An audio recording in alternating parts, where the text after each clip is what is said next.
kaos spesial dari Starting Eleven. Klik link di deskripsi untuk pre-order ya.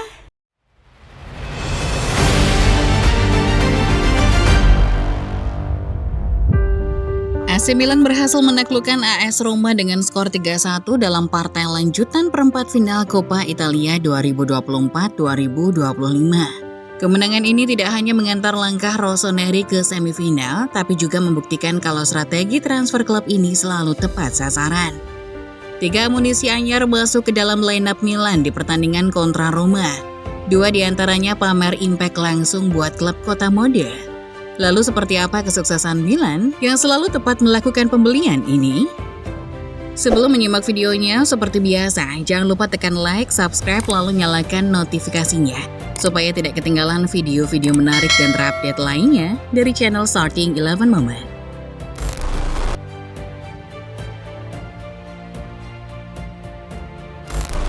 Musim 2021-2022 adalah musim yang luar biasa buat AC Milan. Rossoneri kala itu sukses mengunci Scudetto mereka yang ke-19. Milan mengakhiri musim dengan finish 2 angka di atas Inter. Gelar ini praktis mengakhiri puasa gelar mereka semenjak musim 2010-2011. Sayangnya keberhasilan Milan mengakhiri puasa Scudetto justru membawa petaka buat klub asal kota mode. Pemecatan Stefano Pioli pada akhir musim 2023-2024 membawa petaka besar buat Rossoneri.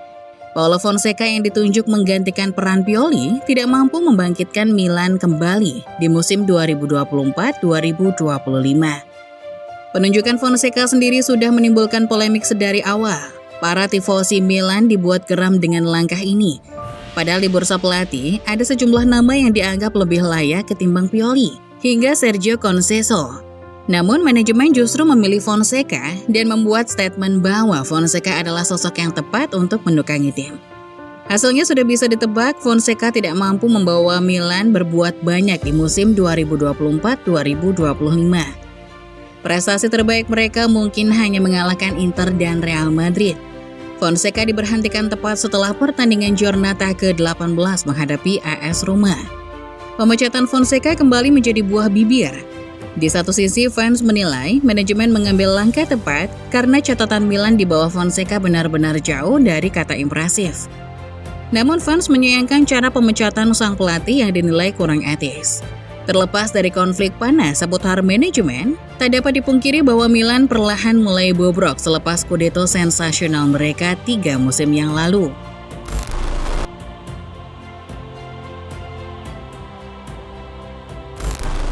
Milan boleh dikatakan menurun selepas Scudetto impresif mereka pada 2021-2022. Namun, satu hal yang tidak pernah berubah dari tim ini adalah strategi transfer mereka yang hampir selalu efektif. Katakanlah Paulo Fonseca tidak bisa dikatakan impresif sebagai pelatih, tetapi transfer-transfer yang dilakukan Milan selama periode musim panas boleh dibilang cukup tepat sasaran. Musim panas ini, Milan mendatangkan 5 amunisi anyar. Mereka antara lain Tammy Abraham, Yusuf Fofana, Alvaro Morata, Strahinja Pavlovic, serta Emerson Royal. 5 pemain tersebut berhasil memberikan kontribusi cukup baik buat Milan selepas musim mereka yang berantakan di bawah Paulo Fonseca. Mundur ke era di mana Milan merengkuh Scudetto, strategi transfer itu juga menjadi senjata andalan Milan kala itu. Olivier Giroud kala itu menjadi ujung tombak andalan Rossoneri. Giroud mencatatkan 18 kontribusi gol di musim tersebut. Rinciannya adalah 14 gol dan 14 assist. Giroud bukan satu-satunya rekrutan anyar Milan yang bersinar kala itu. Selain striker asal Prancis, Milan juga ketiban berkah dengan kehadiran sejumlah rekrutan anyar lainnya. Mulai dari Fikayo Tomori, Sandro Tonali hingga Mike Maignan. Berlanjut ke musim 2023-2024, Milan mendatangkan sejumlah rekrutan anyar yang pada akhirnya menjadi pondasi skuad mereka sampai saat ini. Mulai dari Christian Pulisic, Thierry Reinders, hingga Ruben Loftus-Cheek.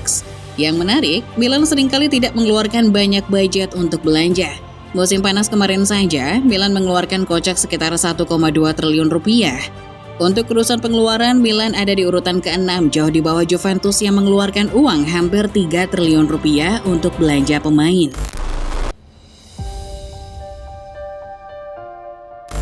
Cerita soal kesuksesan Milan dalam urusan transfer pemain kembali menyeruak selepas winter transfer 2025.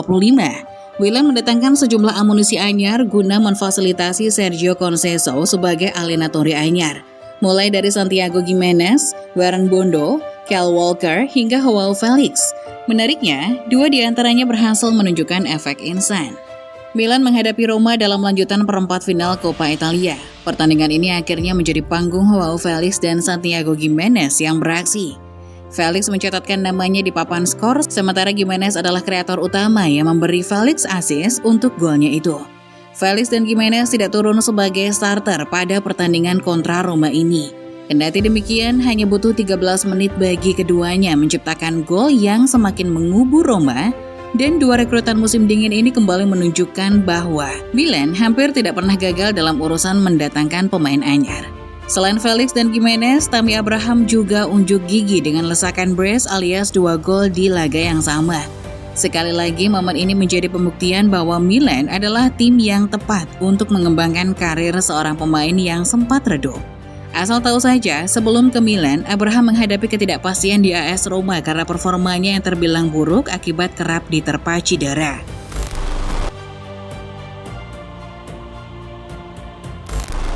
Manajemen Milan bisa dibilang telah melakukan dosa besar dengan merekrut Paulo Fonseca di awal musim.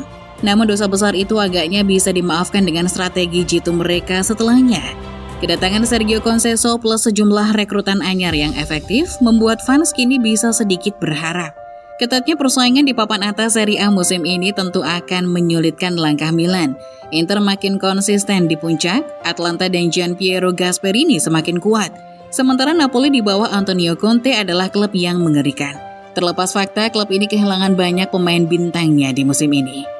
Meski begitu, Sergio Conceição memperlihatkan bahwa dirinya membawa sebuah struktur yang lebih jelas untuk Rossoneri.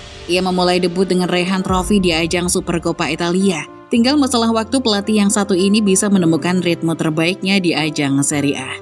Apapun catatan minor Milan, setidaknya mereka punya pondasi yang bagus. Strategi transfer tim yang satu ini hampir tidak pernah salah sasaran. Musim ini, mereka juga sudah mempunyai pelatih yang memadai untuk mengarungi sisa musim. 1 gelar sudah didapat, secara matematis masih ada kesempatan untuk menyapu bersih 3 gelar tersisa di musim 2024-2025. Milan saat ini bercokol di urutan 8 klasemen, sementara di Liga Champions, Rossoneri masih harus menghadapi Feyenoord sebelum memastikan diri melangkah ke 16 besar. Jadi, sesuai pembahasan sebelumnya, Milan sudah punya pondasi untuk bangkit kembali. Tinggal bagaimana manajemen mengambil langkah yang lebih tepat untuk mengembalikan DNA juara klub yang satu ini. Lantas bagaimana menurut Football Lovers sendiri? Apa prediksi kalian untuk Rossoneri musim ini? Komen di bawah ya.